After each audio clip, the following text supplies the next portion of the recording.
Good morning, everybody. Nice to be with you, albeit digitally. I see a lot of familiar faces and some not so familiar. Glad to see you all. It's a beautiful day today, so it's nice of you to be inside at this moment instead of outside and enjoying the beautiful sunshine. But there'll be more of the day, so we can all do that. So as we practice the Dharma, it happens insight can arise from completely mundane incident. I think you find that a lot in the Zen literature, you know, a pebble hitting a piece of bamboo and someone wakes up, and someone's told to wash their bowl after eating and they wake up. So it's a common thing. And I imagine we've all had a little experience this way. And I experienced such an incident about 10 days ago. I had just delivered my income tax information to my tax preparer. Yay, got that done. Leaving the building and walking toward my car in the parking lot, I saw a man walking toward the building. He seemed to me to be way overweight. When I saw him, my mind immediately started judging him. I don't recall the exact words running through my mind, but in essence, I was blaming him for his condition, thinking he didn't take proper care of himself and therefore was a lesser person than me. Fortunately, I quickly caught myself, saw what I was doing, and wanted to end that line of thinking, realizing, excuse me, how self-centered and egotistic it was, not good for me or for the man. So a practice I had used in the past just came up, it arose. I could view the man with loving eyes.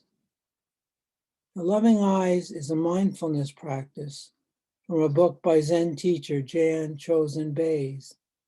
In this book called How to Train a Wild Elephant, Chozen Bays compiles mindfulness exercises she did with her students, along with her commentaries on them. My wife and I have been using this book with our mindfulness practice group for years. We have worked with loving eyes several times. So it was something in my toolbox, so to speak. Now, the exercise simply asks us to look with loving eyes at whatever we see. Chozen Bays gives no explanation of how to look with loving eyes. But what I discovered, and others in the group did as well, was that I could just do it. All I needed was the intention. This showed me that this kind of loving attention must be a faculty we naturally have, which is a helpful insight in itself. I find that when I look at the world with loving eyes, my heart opens up. So back to the man in the parking lot.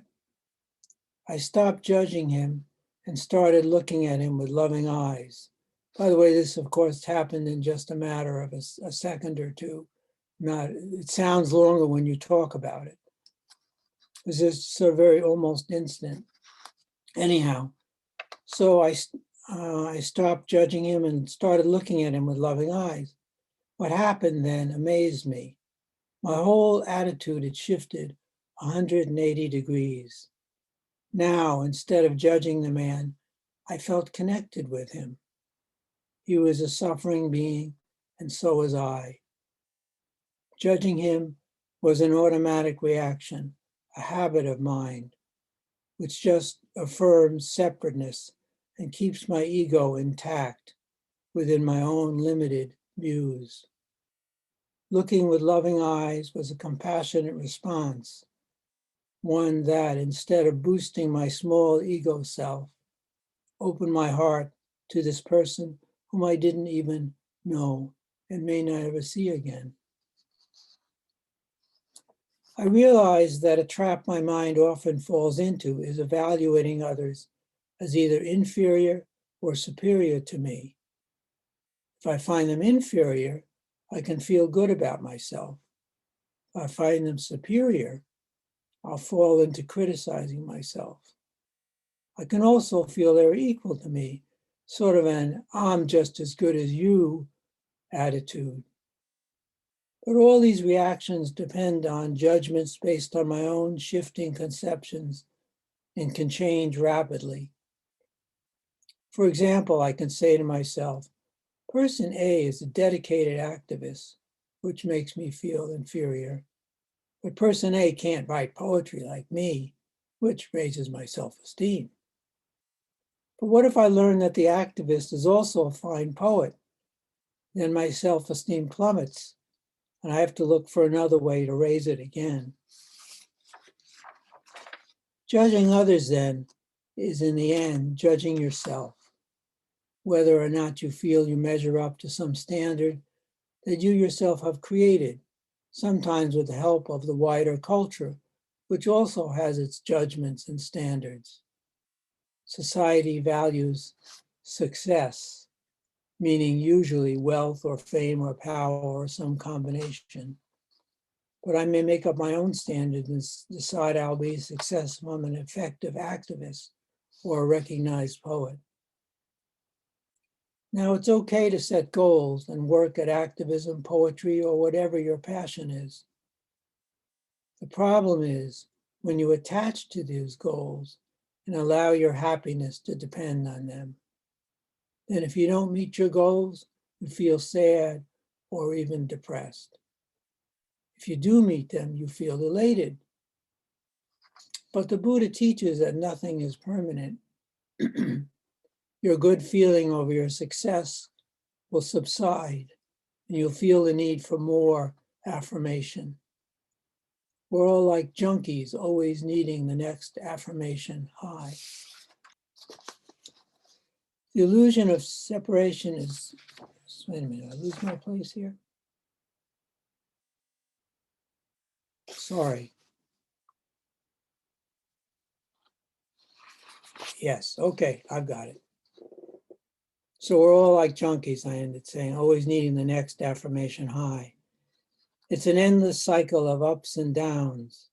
My Dow Jones rising and falling as my personal stock gains and loses value. So ultimately, the way of judgment leads to dissatisfaction, opens me to suffering. In fact, attachment to anything leads to dissatisfaction, suffering, as nothing we choose to depend on is permanent, nothing lasts.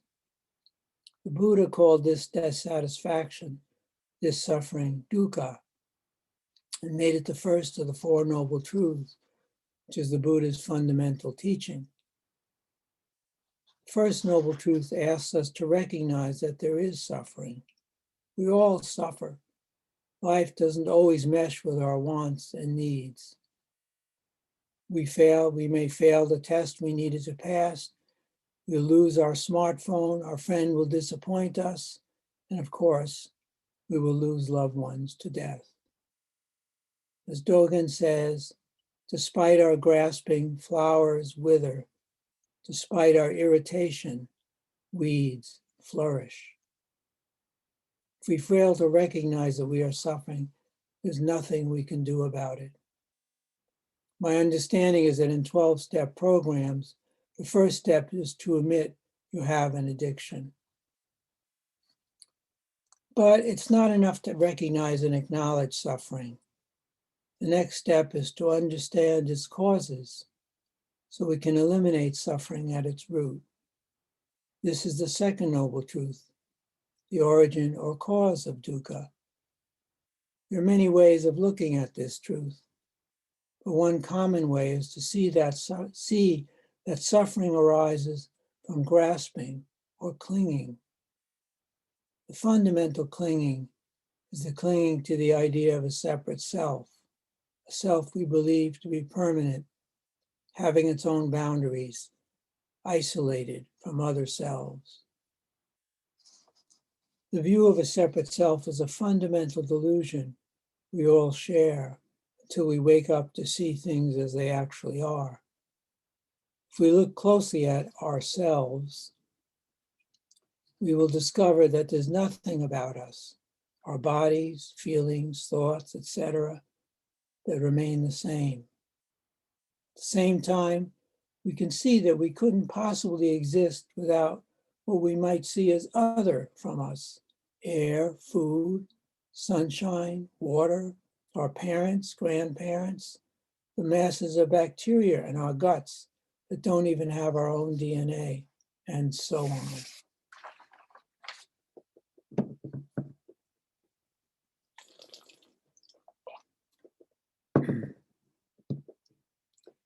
This illusion of separation is fundamentally painful.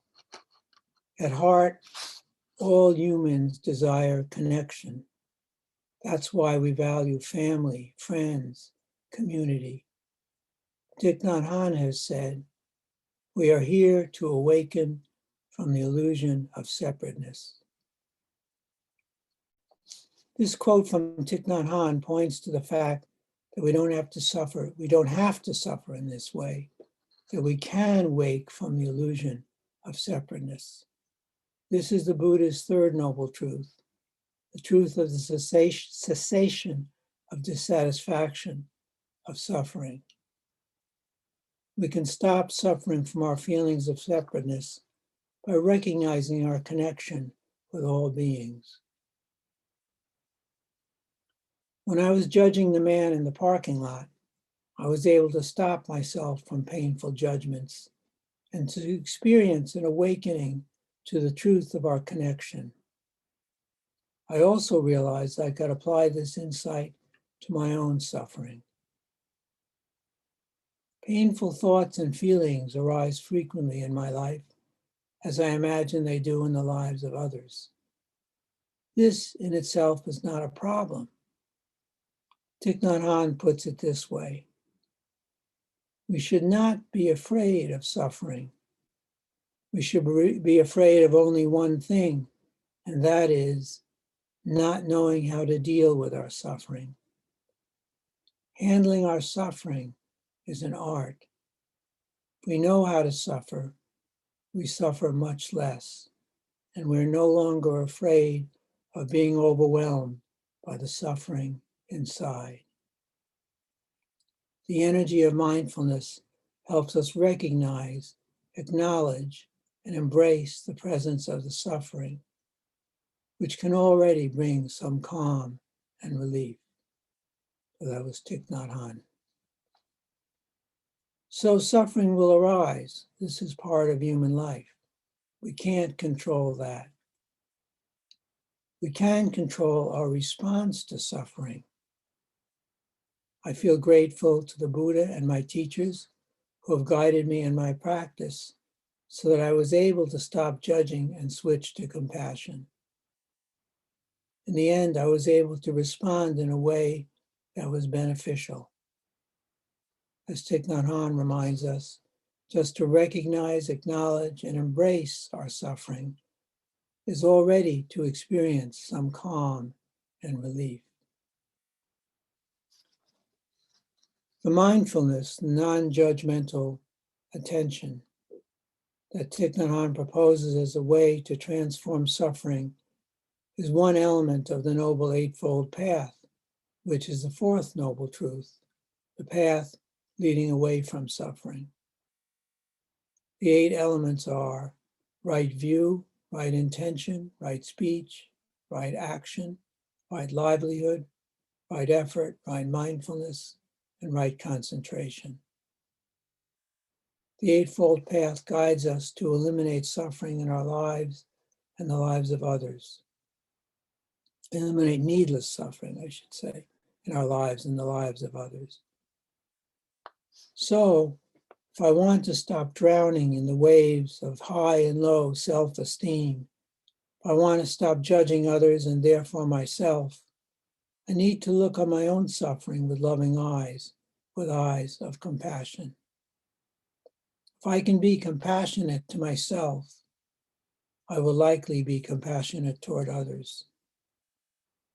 When I looked at the man in the parking lot with loving eyes, I saw myself with loving eyes as well. It just happened. Judging the man was judging myself, unleashing suffering and dissatisfaction. This points to another Dharma teaching.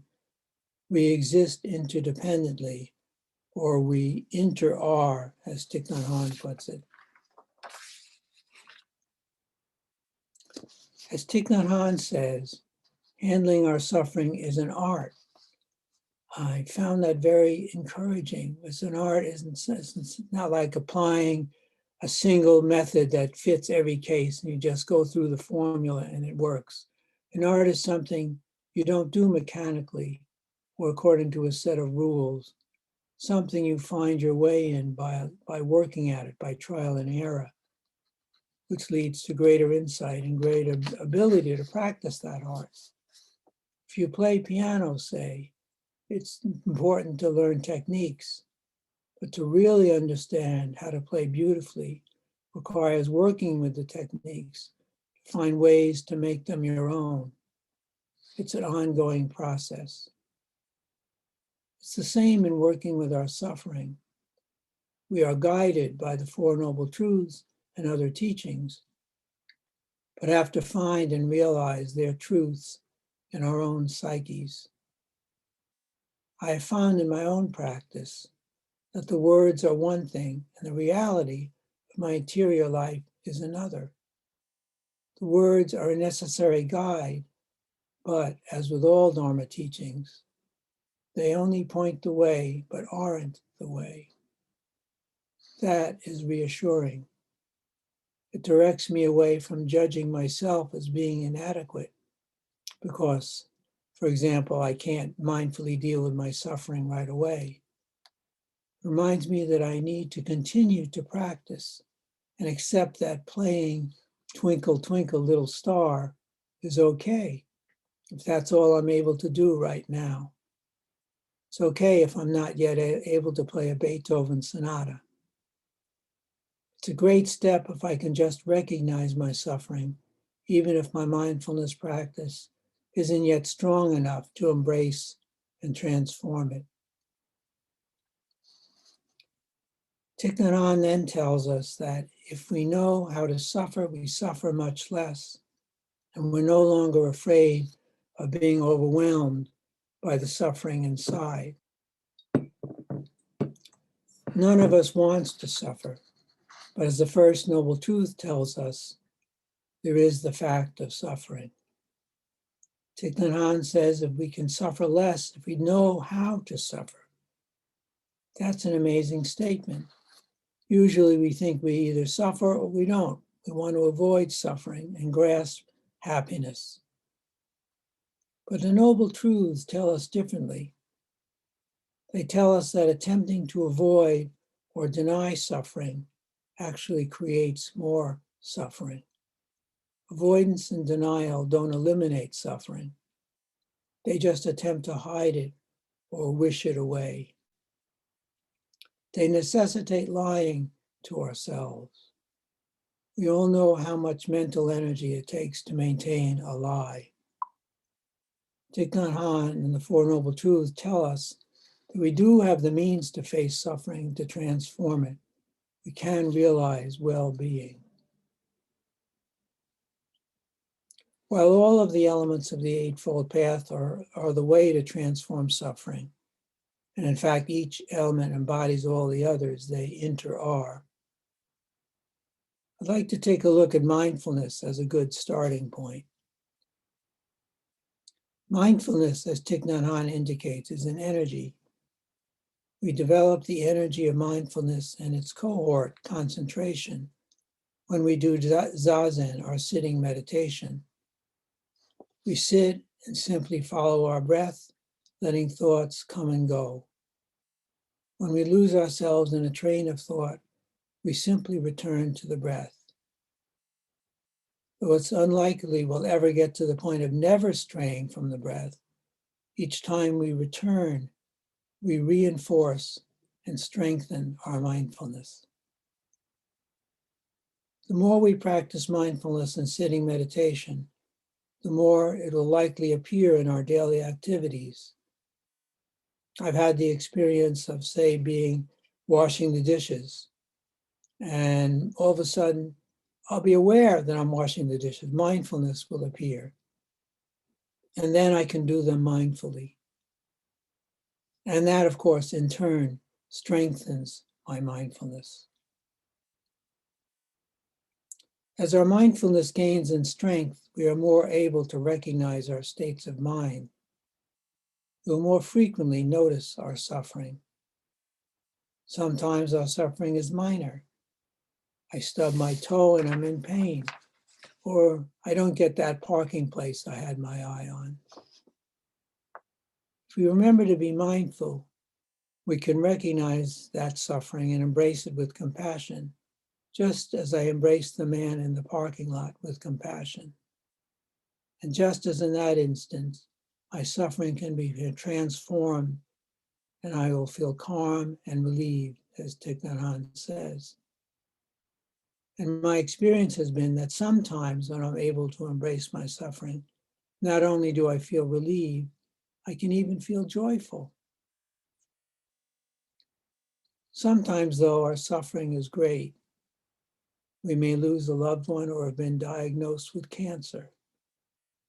It's these moments that truly test our practice and are the very times that our practice is most needed. Fundamentally, our practice is always the same. Be present with whatever shows up. And painful as it is, we need to embrace our suffering with mindfulness. Thich Nhat Hanh says, if we run away from our suffering, who will be there to take care of it? If a good friend is suffering greatly, do we avoid him or her? Or do we try to be mindfully present for him or her? We should offer to ourselves what we would offer a friend. But as I said, we all inter-are, and we don't have to go through our suffering alone. I've observed that sometimes when someone has great suffering, the person will not feel able to come to Sangha. And I understand how someone would feel that way. It might feel far too painful to face others with our suffering and to face our pain ourselves as it arises during sitting meditation. But there's great power in meditating with others that can lift us and make us feel supported. So seeking the support of Sangha can help support us. As you probably know, Sangha is one of the three jewels along with the Buddha and the Dharma. We could also reach out to a Sangha member or a Dharma teacher or a trusted family member or good friend to help us face our suffering and transform it. Taking a walk with a friend can help, or even walking by ourselves in a beautiful place can offer us mindful refreshment. We are never really alone. We inter-are with all beings. Once, when I was taking a walk by myself in our neighborhood, I realized that in fact I was not alone. The trees, the clouds, the sky were all there with me. The more we are able to embrace our own suffering, the more we grow in our compassion and are better able to be present for the suffering of others. As Thich Nhat Hanh says, as our confidence in handling our suffering skillfully grows, we become less afraid of it, more willing to face it. We will no longer be overwhelmed by it. At first, we will only be able to play Twinkle, Twinkle, Little Star, but maybe someday we'll play Beethoven. Thank you. I guess I'll entertain any questions if there are any. Can you say a little bit more about embracing suffering? For example, when you suffer the loss of a loved one? Yeah, that is, of course, one of the toughest things there is.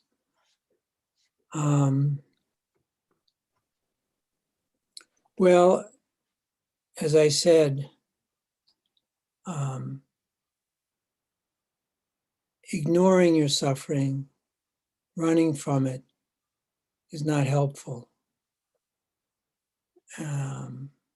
If you can even touch into it a little, experience it fully, and I think that would be helpful.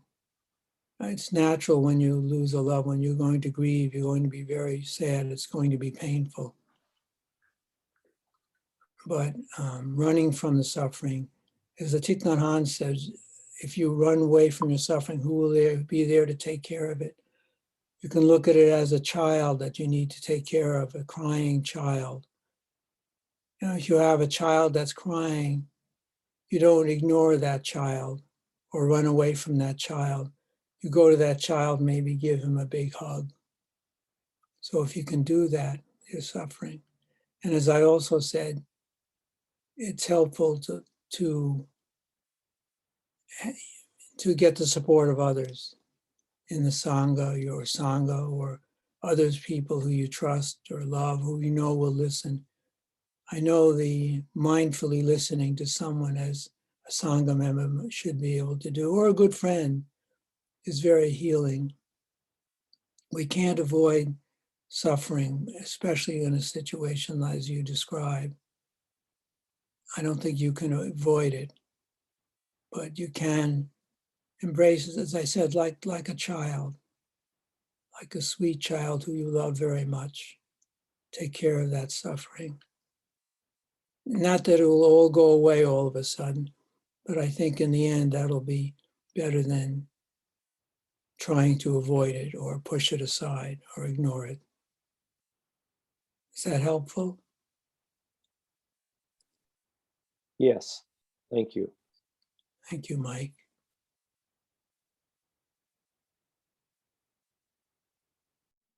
Well, thanks for your talk. I really appreciated it in many ways, and it really helped me a lot. One thing that I'm going to do is check out this book, How to Train a Wild Elephant, because I'm thinking after what you said, I might be in need of some mindfulness exercise. So thanks for mentioning that. Thank you, Jeff. Yeah, thank you, Warren. Just wondering, following up a little bit on the last question, if you have any thoughts about addressing or dealing with suffering that comes from the suffering of others. Like, there's just, you could pick any number of examples, but, victims of, war and oppression in other places. And, there's just so many things going on in the world outside of my own life that with this connection to understanding of their connections to everything else and everybody else, sometimes I find that to be overwhelming.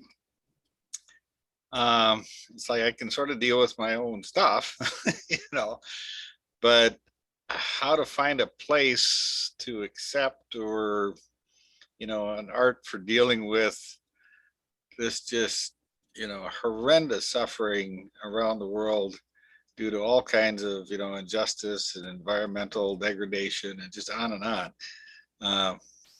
Be interested to hear your thoughts on that. Hey, thank you, Peter. It's a really good question and a really tough assignment here. I think in the end,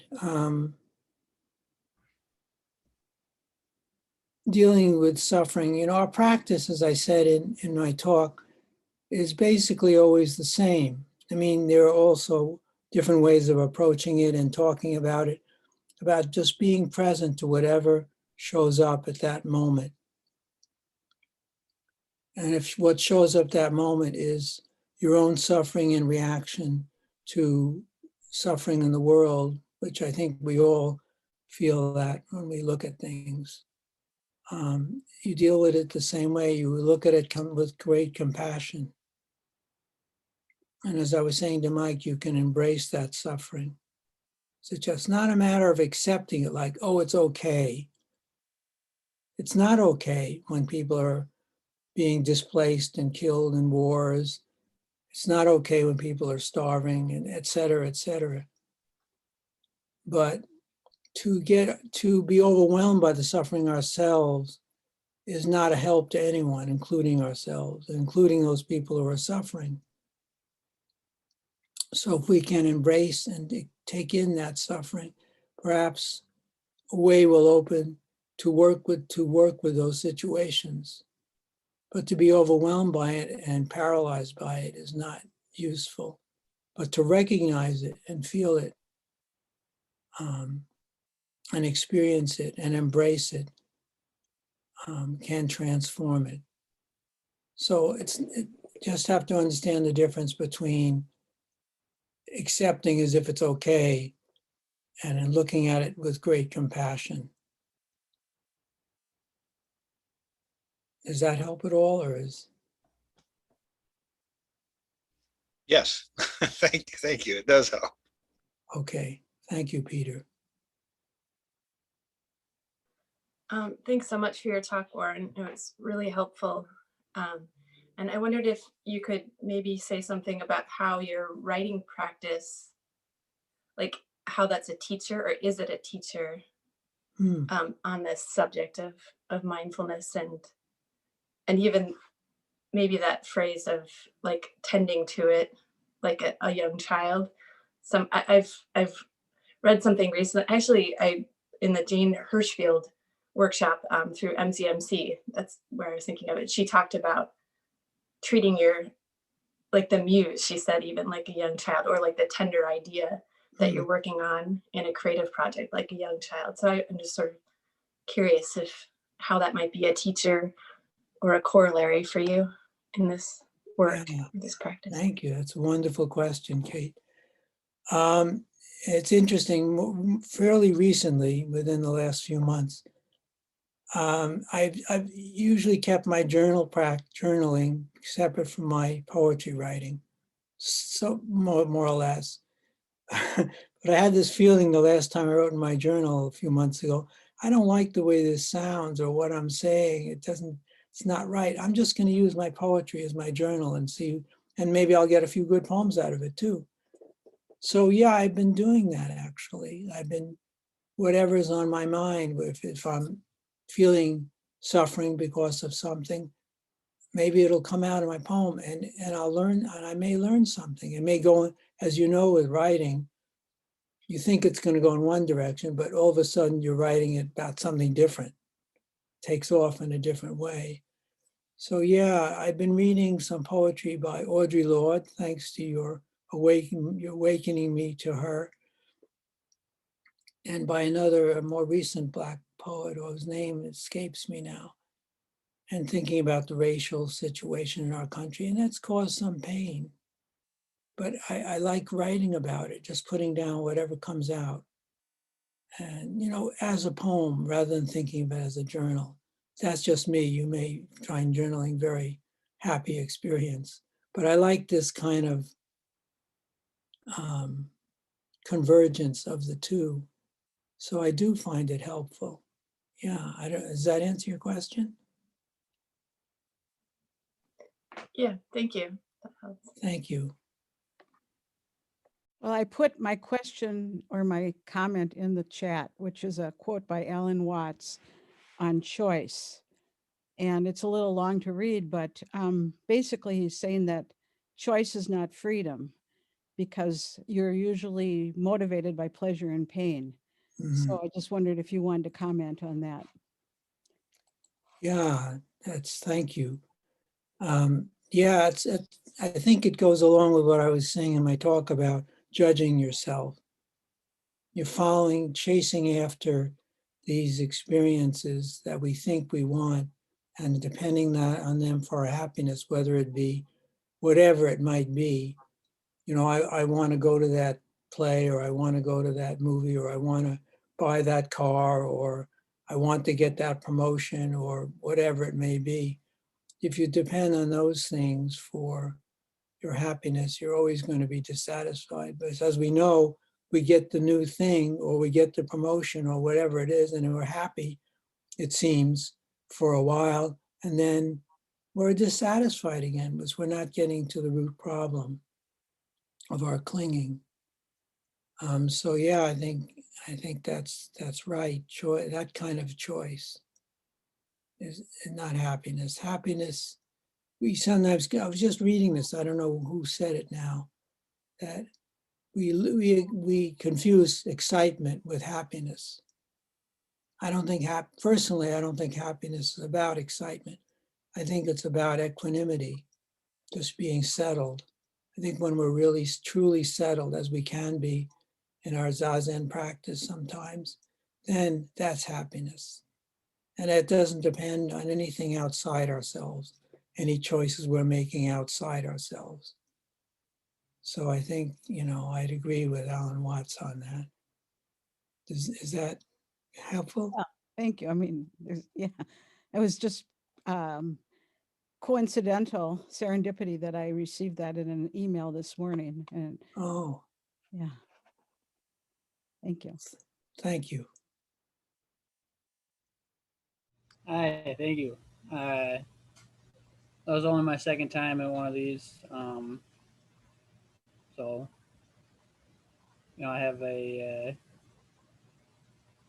coming from a 12-step program, we've borrowed a lot of the principles and ideas. So I think I've heard some of the stuff from kind of a sideways way, maybe. But anyways, uh, thank you for sharing. And I related a lot to the judgment stuff and the working on trying to catch myself doing that more, and the following my ego all day long and just going along for the ride. I can totally relate to that. So I guess my question is, and what my struggle has been, is to how, like, if you have any tips on how to stay vigilant throughout the day, because I feel like a lot of days I just sometimes I catch it, and other times it's like all of a sudden it's the end of the day and I'm not feeling so great, and it's like, oh geez, I wonder why that is. And I can see where it happened, but I just get so caught up going. That if you have any ideas on that, that would be great. Yeah, that what you're experiencing, I think we all experience to varying degrees. I know I've been practicing a lot of years, so I'm more used to mindfulness coming up for me during the day. I know when I first practiced, just like you, I'd go by, be 1 day, 2 days, 3 days a week, maybe 2 weeks. Oh, I haven't been mindful recently. So yeah, it's something, as I was saying in my talk, it's like, you're just playing Twinkle, Twinkle, Little Star for a while. But sometimes you could set yourself a mindfulness goal. Like whenever I get into the car and start to drive, I'll be mindful, maybe put up a reminder or something. Or whenever I wash the dishes, I'm going to be mindful. Or something of that sort. Or whenever I see the color blue, I'll be, whatever, it doesn't matter. Mindfulness is mindfulness. And that could help bring you back and strengthen your practice. But it's a process. It's a process, and we're not going to always be there. And as I said, I've been practicing a lot of years, and believe me, I'm not mindful every moment of my day. So, but it does grow. It does get stronger if you keep at it. One of the on the Eightfold Path, we have right effort or right diligence, keeping at it, just keeping at it and keeping at it and keeping at it, and not getting down on yourself. Gosh, I've gone through the whole day and nothing, I haven't been mindful one time. Well, actually, that's a mindful moment right there. So don't get down on yourself. Be kind to yourself about it, for sure. That's always important. Always be kind to yourself. So does that help? That does, yeah. Thank you. Thank you for your question.